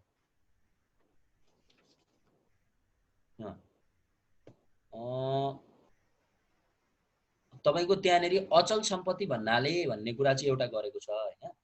त्यसमा बौद्धिक सम्पत्ति यसमा के भनेको छ भन्नुहुन्छ भने पहिलो सुरुमा तपाईँले के अरे इन्टेलेक्चुअल प्रपर्टीको बारेमा बुझ्दाखेरि जेनरल प्रपर्टी टु के अरे रिलेटिङ टु प्रपर्टी भन्दा सेक्सन 251 मा सुरुमा हेर्नुभयो भने तपाईँले त्यहाँनिर के देख्नुहुन्छ त भन्दा उपभोग गर्न, खरिद गर्न, बिक्री गर्न वा अन्य तहबारले हक हस्तान्तरण वा कार्यान्वयन गर्न कुनै लाभ प्राप्त गर्न सकिने कुनै नगद वस्तु वा कार्यलाई सम्पत्ति भनिन्छ भनेर भनेको छ होइन। त्यहाँनिर तपाईँको चाहिँ पहिलो सुरुमा चाहिँ के भनेको छ त भन्दाखेरि प्रपर्टीको परिभाषा गरेको छ। अब एक्सप्लेनेसन गर्दा त्यहाँ तल तपाईँको स्पष्टीकरणमा हेर्नुहोस् त के भनेको छ। यस ऐनमा अन्यथा व्यवस्था भएको भन्दा बाहेक वस्तु भन्नाले खरिद बिक्री गर्न सक्ने भौतिक वस्तु सम्झिनुपर्छ भनेर तपाईँको चाहिँ गुड्स मिन्स फिजिकल प्रपर्टी भनेर भनेको छ। सेक्सन 252 मा गएर हेर्नुभयो भने भौतिक वा अभौतिक त्यहाँ के भनेको छ भने सम्पत्ति चल वा अचलको रूपमा रहेको मानिने भन्ने प्रोभिजनमा गएर हेर्नुभयो भने भौतिक वा अभौतिक मूर्त वा अमूर्त जस्तोसुकै अवस्था रहे भएको भए तापनि सम्पत्ति चल वा अचलको रूपमा रहेको मानिनेछ। तपाईँको यसले के भन्नु त भन्नुहुन्छ भने सम्पत्ति चाहिँ तपाईँको ट्यान्जिबल अर इन्ट्यान्जिबल जेसुकै रूपमा भए पनि त्यसलाई सम्पत्तिको रूपमा चाहिँ उसले के भनेको छ त रूपमा मानिनेछ भने पछाडि सुरुमा तपाईँको चाहिँ हामीले 252 लाई फोकस गर्नुपर्ने भयो यो इन्टेलेक्चुअल प्रपर्टीको कुरा गर्दा। किनभने इन्टेलेक्चुअल प्रपर्टी भनेको त तपाईँको चाहिँ बौद्धिक सम्पत्ति भने त देखिने कुरो होइन, यो त तपाईँको त के हो त भन्दा मान्छेको त यो त अदृश्य रूपमा चाहिँ एउटा किसिमको ब्रान्ड एउटा किसिमको चाहिँ तपाईँको चाहिँ उसको प्रपर्टी अब एउटा भ्यालुएसन है, यो त भ्यालुएसनको कुरा हो थियो भने त। जस्तो तपाईँको छाप होइन, आज एडिडासको छापको कुरा गर्नु न, तपाईँले जसले पनि एडिडासको छाप हालेर बेच्न पाउँछ त पाउँदैन? किन यस्तो कुराहरू चाहिँ एउटा बौद्धिक सम्पत्तिको रूपमा महत्त्वपूर्ण छन् भन्दाखेरि अब यो एउटा यो मानिने भनेर नेपालको कानुन 252 मा गएर एउटा कुरा हेर्न सक्यो भने अर्को 254 को चल सम्पत्ति मानिने भनेर भनेको छ। त्यहाँ 254 को कति नम्बरमा भने 9 नम्बरमा क ख ग घ ङ 9 नम्बरमा गएर हेर्नुस् त त्यहाँ के भनेको छ बौद्धिक सम्पत्ति भनेर भनेको छ कि छैन? बौद्धिक सम्पत्ति भनेर भनेको छ। हेर्नु भने पछाडि बौद्धिक सम्पत्तिलाई चल सम्पत्तिको रूपमा मानिने भनेर 254 मा क्लियर भन्दियो। अब यो कुरा पनि तपाईँले बुझिहाल्नुभयो होइन। पहिलो कुरो भनेको नेपालमा के अरे योसँग सम्बन्धित तपाईँको हेर्दाखेरि के देखियो त भन्दाखेरि बौद्धिक सम्पत्तिलाई कहाँ परिभाषा गरेको भन्ने हाम्रो ऐनमा देखियो। एउटा ठाउँ तपाईँले यहाँ पत्ता लगाउनु भने पछाडि अर्को नेपालको संविधानमा सम्पत्ति भन्नाले बौद्धिक सम्पत्ति समेतलाई बुझाउँछ भनेर हिजो अस्ति मैले सुरुको दिन पढाउँदाखेरि तपाईँको चाहिँ बौद्धिक सम्पत्ति त्यहाँ पनि कभर भइसकेको छ भने पछाडि इन्टेलेक्चुअल प्रपर्टी इन नेपाल भनेको कहाँ आयो भन्ने कुरा तपाईँले पहिलो रूपमा यो क्लियर हुनुभयो जस्तो लाग्छ मलाई है। अब तपाईँको यति मैले भनिसके पछाडि नेप्लिज कन्टेक्स्टमा इन्टेलेक्चुअल प्रपर्टीलाई तपाईँको मैले परिभाषा गरे पछाडि खासमा तपाईँको चाहिँ इन्टेलेक्चुअल प्रपर्टी भनेको के हो भनेर तपाईँले परिभाषा लेख्नु पर्यो भने के कुरा चाहिँ तपाईँले नछोड्नुहोस् भने प्रपर्टी रिलेटिङ टु, हेर्नुहोस् है, प्रपर्टी रिलेटिङ टु त्यस्तो प्रपर्टी कस्तो त भन्दाखेरि क्रिएसन अफ माइन्ड। हेर्नुहोस् माइन्डको क्रिएसनसँग सम्बन्धित छ एक नम्बरमा लेख्ने कुरा। इन्भेन्सनसँग सम्बन्धित छ। लिटरेरी एन्ड आर्टिस्टिक वर्कसँग सम्बन्धित छ। कुरो बुझ्दै हुनुहुन्छ नि मेरो? सिम्बलसँग सम्बन्धित छ, नेमसँग सम्बन्धित छ एन्ड इमेज युज इन कमर्ससँग सम्बन्धित छ। इन्टेलेक्चुअल प्रपर्टी भन्नाले यति कुरालाई समेट्छ। पहिलो कुरामा तपाईँले बुझ्ने के भने मैले फेरि भनिदिन्छु। इन्टेलेक्चुअल प्रपर्टी बौद्धिक सम्पत्ति भन्नाले त्यो भनेको क्रिएसन अफ माइन्ड एउटा कुरा, मान्छेको दिमागले क्रिएसन गरेको कुरासँग, इन्भेन्सन, लिटरेसी एन्ड आर्टिस्टिक वर्कसँग, सिम्बलसँग, नेमसँग, युज्ड इमेज युज गर्छ नि। जस्तो अहिले तपाईँको मैले भनिनँ त्यो तपाईँको चाहिँ सिम्बल हुँदैन, सङ्केत हुँदैन, उसले कस्तो इमेज प्रयोग गर्छ होइन। तपाईँको चाहिँ हाम्रो छापको इमेज कस्तो हुन्छ, तपाईँको संस्थाको चाहिँ छापको इमेज फरक छैन, सबैको एउटै हुने हो भने के हुन्छ हो। यो कुरालाई मेनली गरेर तपाईँको इन्टेलेक्चुअल प्रपर्टीले तपाईँको चाहिँ समेट्छ। अब इन्टेलेक्चुअल प्रपर्टीलाई यति तरिकाले तपाईँले बुझिसके पछाडि यसलाई व्याख्या गर्ने धेरै तरिकाका त उहरू छन्, के अरे तपाईँको चाहिँ के अरे थ्योरीहरू छन्। मैले अस्ति पनि तपाईँलाई भनेको थिएँ लगभग के अरे अगाडिको प्रपर्टी लका थ्योरीसँग मिल्छ। जस्तो natural right theory, personality theory होइन, पर्सनले चाहिँ त्यो उसको चाहिँ बिलिभ, उसको पर्सनल वर्क, उसको त्यसलाई चाहिँ बेनिफिट हुने हिसाबले, युटिलिटेरियन थ्योरी, उपयोगिताको थ्योरी होइन। अब यो ढङ्गले चाहिँ तपाईँको चाहिँ के अरे अब इकोलोजिकल पारिस्थितिक सिद्धान्तको आधारमा, लिबरल सिद्धान्तको आधारमा अनुचित समृद्धि, अनजस्ट इन्रिचमेन्टको थ्योरीहरू हुन्छ, साइकोलोजिकल थ्योरी हुन्छ होइन, अब सोसियल प्लानिङ थ्योरी हुन्छ यसमा। अब यो ढङ्गले हुन्छ। आइपी को मुख्यतया तपाईँको काइन्ड्स भनौँ, फर्म्स भनौँ, यसलाई दुईटा तरिकाले भनिन्छ। यति तपाईँले अगाडि लेखिसकेको छ। यसको दुईटा हुन्छ, एउटा चाहिँ कमर्सियल इनोभेसनको हिसाबले हुन्छ, कुरो बुझ्नु भएको भएन। इन्डस्ट्रियल इन्टेलेक्चुअल प्रपर्टी भन्छ त्यसलाई चाहिँ, औद्योगिक बौद्धिक सम्पत्ति भन्छ त्यसलाई चाहिँ होइन। तपाईँले त्यहाँ टिप्नुभयो भने औद्योगिक बौद्धिक सम्पत्ति भन्छ। त्यो औद्योगिक बौद्धिक सम्पत्ति भनेको चाहिँ जस्तो त्यसभित्र के आउँछ त भन्दा पेटेन्ट, इन्डस्ट्रियल डिजाइन, औद्योगिक त्यो डिजाइनहरू, ट्रेडमार्क आउँछ, त्यसमा ट्रेड सेक्रेटहरू आउँछ। कुरा बुझ्नु भयो कि भएन? जस्तो सेक्रेट भनेको के, ट्रेड सेक्रेटहरू भनेको कस्तो, कोका कोका कोलाको के होला भन्नुहोस् त, फर्मुला थाहा छ त? छैन नि त। त्यो ट्रेड सिक्रेट भयो होइन। भने पछाडि के आयो त? पेटेन्ट आयो, इन्डस्ट्रियल डिजाइन आयो, ट्रेडमार्क आयो, ट्रेड सिक्रेट आयो। यिनीहरू के भित्र आउँदो रहेछ? इन्डस्ट्रियल इन्टेलेक्चुअल प्रपर्टी भित्र आउँदो रहेछ। कुरा बुझ्नु भएको भएन? ठिक छ। दोस्रो टाइप अफ इन्टेलेक्चुअल प्रपर्टी भने के हो त भन्दाखेरि कपिराइट।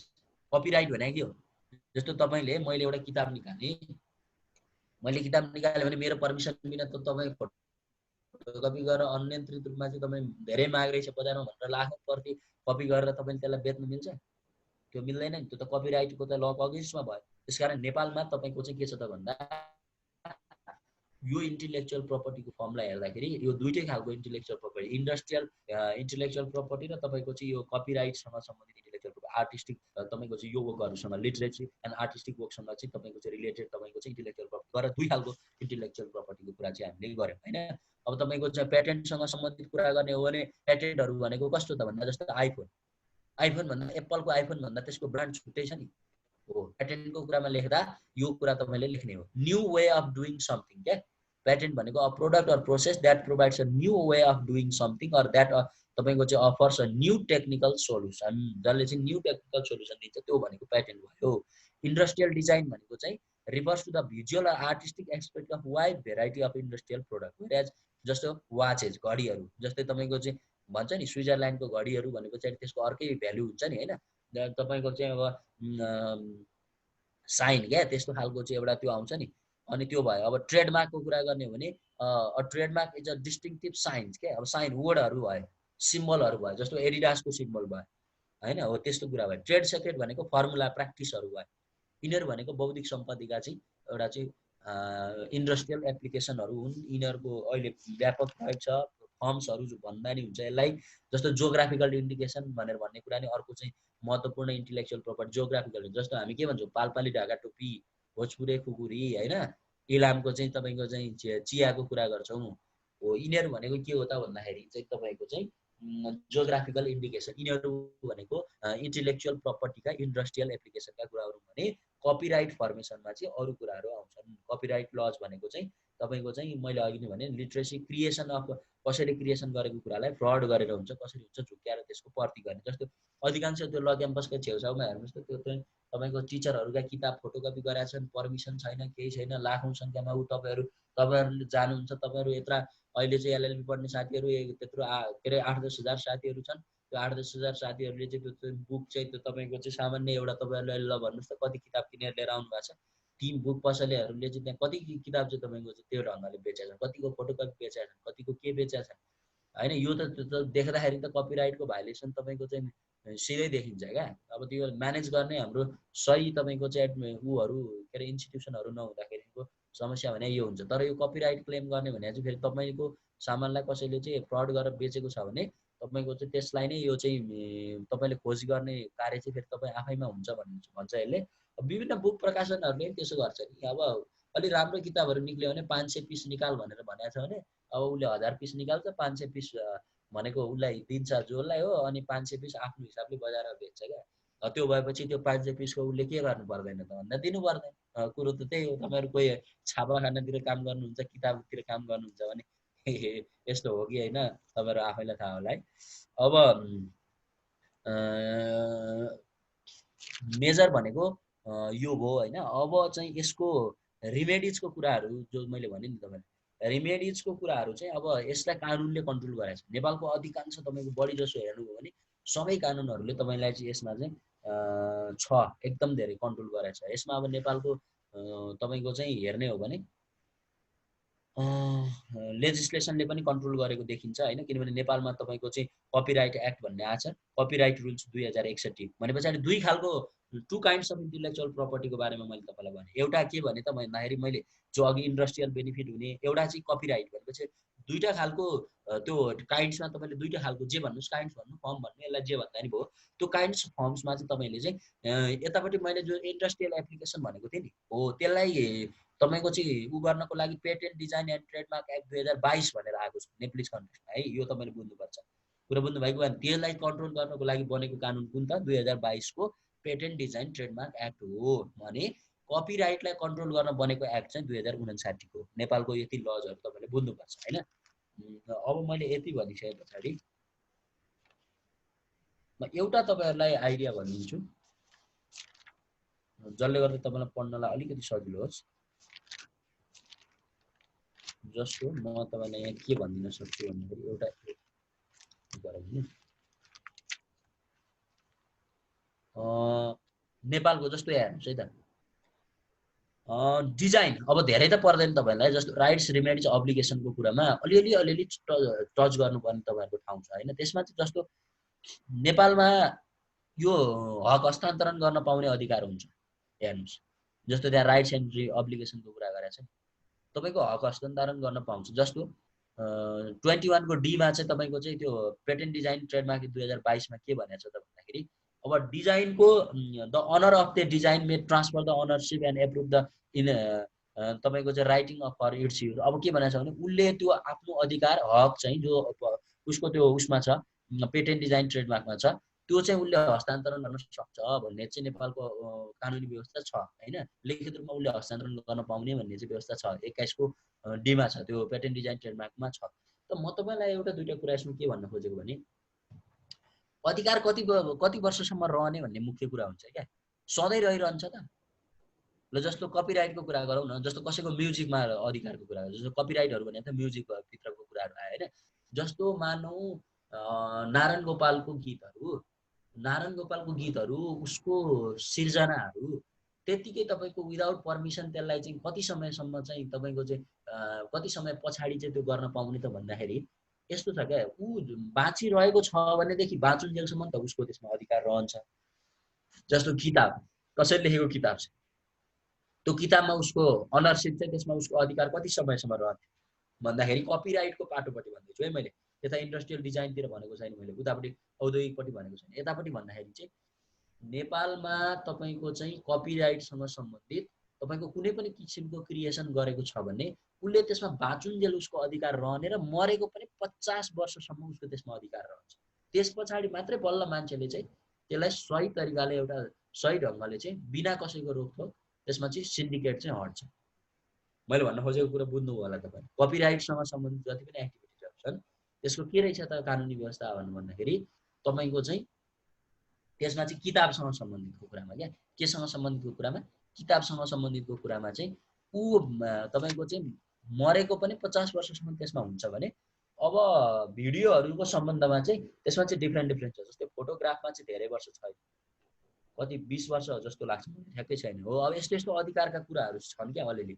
अब त्यो कुराहरु तपाईले चाहिँ कपिराइट एन्ड यो एक्ट हेर्नै पर्छ तपाईले अरु बढी केही गर्नै पर्दैन हैन। दुईटा ल पढ्नुस् त्यो दुईटा लमा खोतल्नुस् कपिराइटसँग सम्बन्धित कस्ता कस्ता कानुन रहेछ नेपालको त्यहाँ भित्र मजाले भनेको छ। जस्तै तपाईले यति खोज्नुस् के म तपाईलाई भन्दिन्छु के खोज्नु तपाईहरुले भने जस्तो अघि मैले सुरुमा प्याटेन्ट भने नि प्याटेन्टमा जस्तो कति वर्षसम्म रिन्यू गर्न पाउँछ थाहा छ तपाईको चाहिँ रिन्यू गर्ने भन्ने हुन्छ क्या 7 वर्षको अवधि हुन्छ जस्तो लाग्छ मलाई। आई थिंक 7 इयर्स म त्यसमा चाहिँ कन्फिडेन्स नै छु।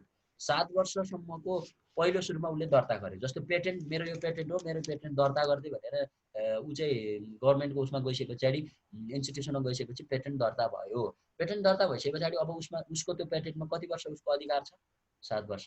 त्यसपछि उसको 7 वर्ष भइसकेपछि उसलाई रिन्यू गर्नुपर्छ। फेरि उसले रिन्यू गर्छ कति भयो 14 वर्ष। फेरि उसले एकचोटि रिन्यू गर्न पाउँछ कति भयो 21 वर्ष। अब उसको त्यहाँबाट अधिकार गुम्यो। त्यसपछि त्यसमा उसको पेटेन्ट राइट हुँदैन। पेटेन्ट राइट सिद्धियो अब उसको त्यति समयसम्म उसले त्यसमा पेटेन्ट राइटको प्रयोग गर्न पायो। डिजाइनको त्यही हुन्छ 5 देखि 15 वर्ष जस्तो लाग्छ। 15 वर्ष जस्तो म स्योर छैन। यो ठ्याक्कै कहाँ छ त भन्नुहुन्छ भने त्यो पेटेन्ट डिजाइन ट्रेडमार्क एक्टमा यसको बारेमा क्लियरली कुरा भनिएको छ हैन। अनि जस्तो अब नेपालको सन्दर्भमा मेन कानुन भनेको पेटेन्टमा यो कुरा भयो हैन। पेटेन्टमा चाहिँ म तपाईलाई भन्छु है त अझै यसको पेटेन्टको बारेमा अलिकति भन्नु पर्यो भने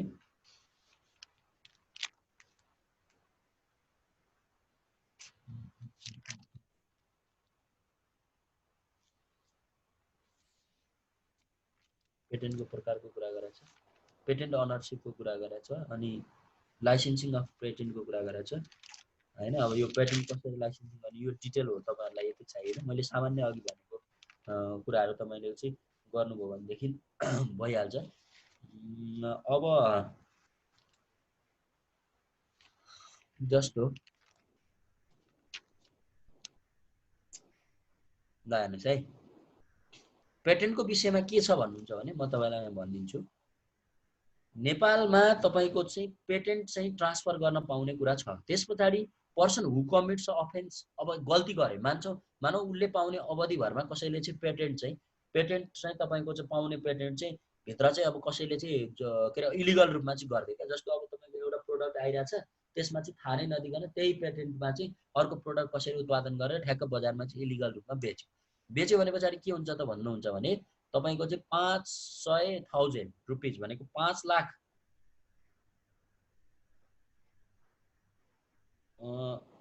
250 भनेको 50,000 देखि 2,50,000 जरिवाना चाहिँ यो तपाईँको चाहिँ त्यो पेटेन्ट त्यसरी फ्रड गरेर तपाईँको चाहिँ गल्ती गरेर उसलाई झुक्याएर यदि तपाईँको त्यो पेटेन्ट प्रयोग गरेको रहेछ भने 50,000 देखि 2,50,000 तपाईँको चाहिँ के गर्ने रहेछ त व्यवस्था भन्दाखेरि पनिसमेन्टको दायरामा लिएर आउने भन्ने चाहिँ यो चाहिँ व्यवस्था यसले गरेको रहेछ। हेर्नुहोस् है, यसरी चाहिँ तपाईँको चाहिँ तपाईँको चाहिँ उ गर्न सकिन्छ, मतलब पेटेन्टको त्यो डिजाइनको केसमा ऊ अघि मैले भनेको त्यही 5 वर्ष छ। त्यस पछाडि 2 टाइमसम्म चाहिँ यसले रिन्यू गर्न पाउँछ भनेपछि 15 वर्षको कुरा भयो। त्यस पछाडि पेटेन्टको 21 वर्षको अवधि भयो। यसरी चाहिँ यिनीहरूको बारेमा चाहिँ बुझ्न सकिन्छ। ल अब तपाईँलाई मैले यो भने पछाडि डिजाइनको पनि मैले भनिहालेँ, पेटेन्टको पनि भनिहालेँ। ट्रेडमार्कको पनि तपाईँको के हुनसक्छ भन्दा तपाईँको ट्रेडमार्क चाहिँ अलि बढी छ जस्तो लाग्छ मलाई। ट्रेडमार्कको बारेमा म तपाईँलाई ठिक छ, ट्रेडमार्कको बारेमा म तपाईँलाई त्यो एकचोटि हेरेर पनि भनिदिउँला, तपाईँहरू आफू पनि यो विषयमा खोज्नुहोस् है।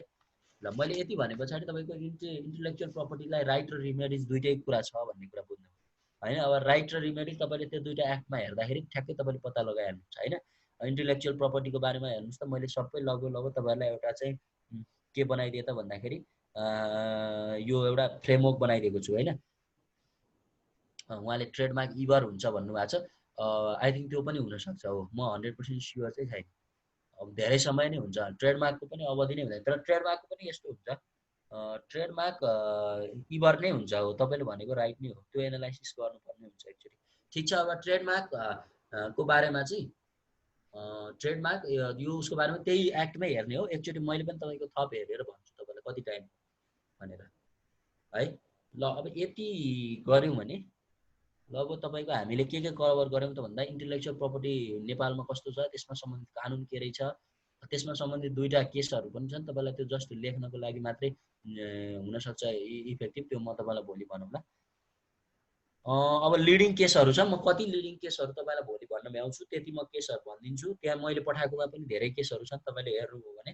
र मैले जुन जुन केसहरू भन्छु त्यो बढी इम्पोर्टेन्ट छ, एक्जाममा प्रोभाइबल छ भनेर बुझ्नुहोस्। अब मैले त्यहाँभन्दा के भन्नु भने यहाँ त अब केस त अति धेरै छन्, अब यो सबै केसहरू भन्न सक्ने सम्भावना हुन्न, तपाईँहरू आफूले पढ्नुपर्छ। तर भोलि चाहिँ मैले तपाईँलाई मेन इम्पोर्टेन्ट अगाडिको सबै केसहरू भनिदिन्छु। यति भन्यो भनेदेखि चाहिँ अनि तपाईँको लगभग कभर हुन्छ प्रपर्टी ल। यदि गर्नुभयो भने तपाईँहरू पास पनि गर्न सक्नुहुन्छ मैले भनेको जति काम गर्नु। ओके, अब त्यो इन्टेलेक्चुअल प्रपर्टीमा राइट रिमेडिजको कति टेन्योरहरू छ त्यो म तपाईँलाई भोलि हेरेर भनिदिन्छु। आजको एन्ड भयो त दाइ, सक्यो कन्टेन्ट? सकेको हो, यति नै गर्ने हो आज। अब यो केस त सुरु गर्न अब एकैचोटि गरौँ भोलि, आज न। केसहरू त्यहाँ पनि धेरै केसहरू छ दाइ, त्यो पठाइदिएको उसमा मैले होइन त्यहाँनिर सबै तपाईँको चाहिँ के अरे मैले त्यहाँनिर राखिदिएको पनि छु होइन। अब त्यो उहाँहरूले हेर्दाखेरि राम्रो हुन्छ। अब यो म भोलि अलिअलि यो इन्टेलेक्चुअल प्रपर्टीको थोरै भनेर अनि तपाईँको केसेसमा जाउँ ल। केस कति भ्याइन्छ, जति केस गर्न सकिन्छ त्यति हामी गरौँ।